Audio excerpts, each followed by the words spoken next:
There is someone in your life who gets under your skin. You may not be able to fully explain why. They are arrogant, perhaps, or emotionally careless, or they perform a certainty that makes you want to leave the room. And the intensity of your reaction, that particular heat, that almost personal offense, has always seemed slightly disproportionate to whatever they actually did.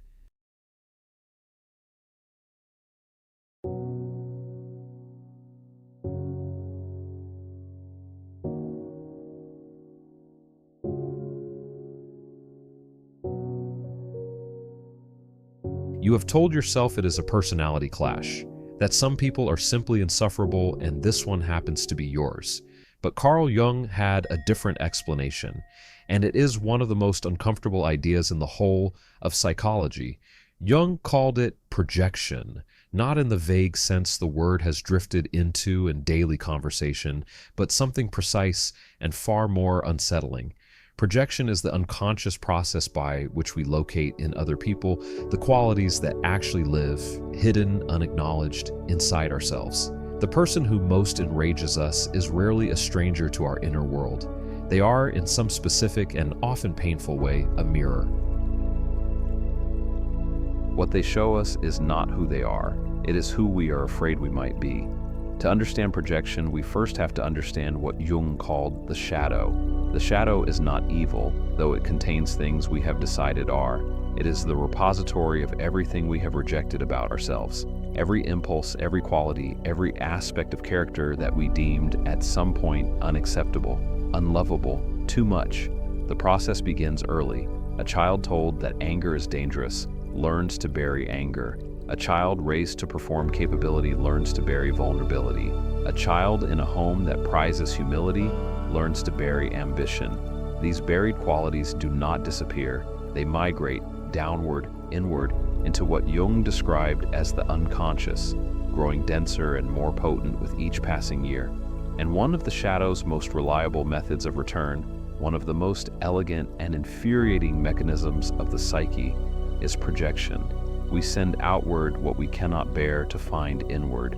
We see in others what we have refused to see in ourselves. This is why the irritation we feel towards certain people carries that almost allergic quality. The person who enrages us with their arrogance, where in ourselves have we suppressed our own pride?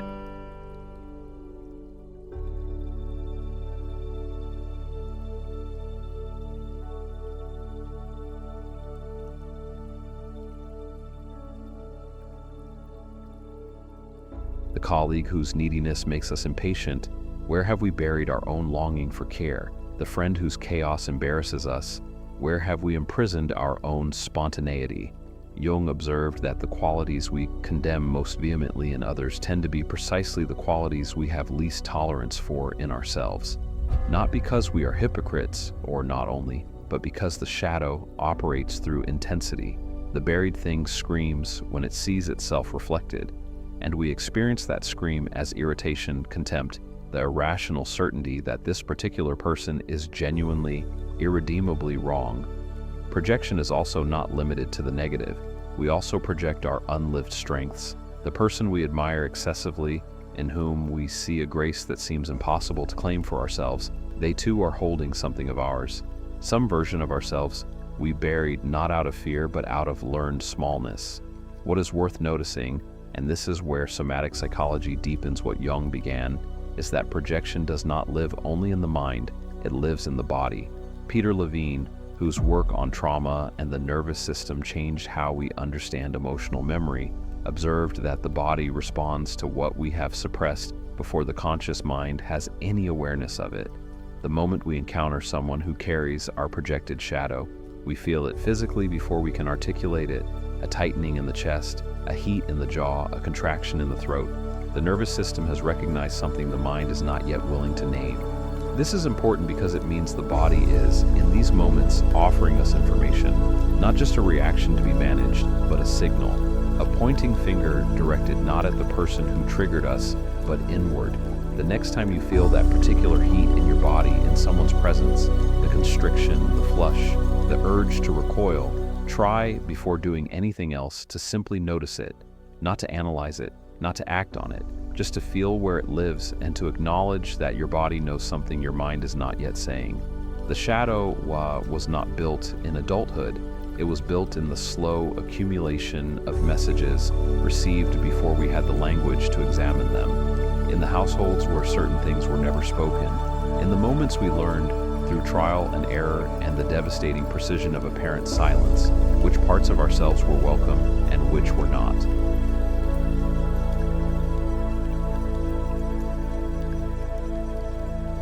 For many of us, the shadow contains the child who was told to calm down, the teenager who discovered that their particular kind of intelligence made the adults around them uncomfortable, the young adult who learned that certain authentic expressions of themselves caused the people they loved to withdraw, and so we edited ourselves, became manageable, appropriately sized.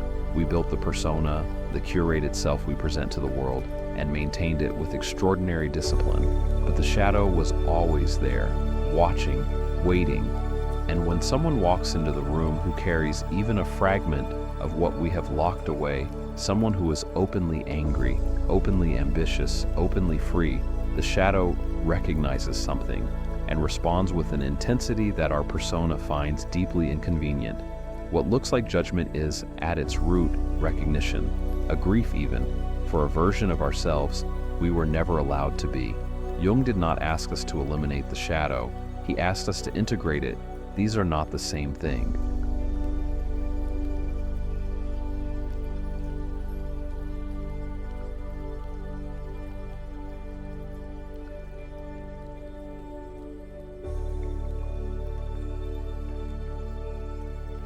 Integration does not mean acting on every suppressed impulse. It does not mean a dramatic revelation or a sudden transformation of character.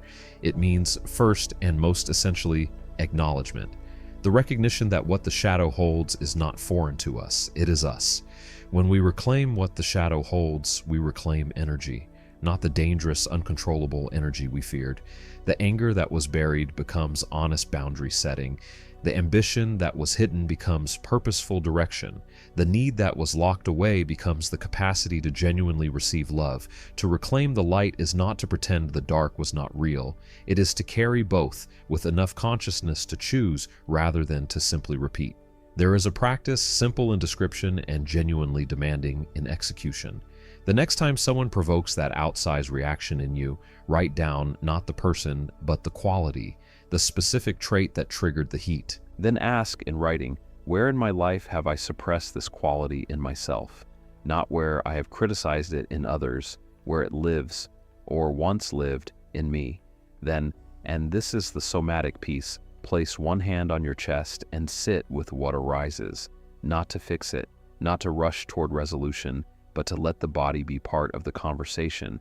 Jung called this shadow work, not shadow elimination, not shadow performance, shadow work, the slow, honest labor of making the unconscious conscious, of learning to see in the mirror that other people hold up to us, not an indictment, but an invitation back to the parts of yourself that have been waiting, with more patience than you perhaps deserve, to be brought home. People who irritate us most are not our enemies. They are, if we are willing to look, among our most honest teachers, not because they are right, but because the heat they generate in us points directly at the work that remains, directly at the self that is still waiting in the dark to be brought into the light. A reading list on Jung's shadow work, somatic healing, and integration is in the description below.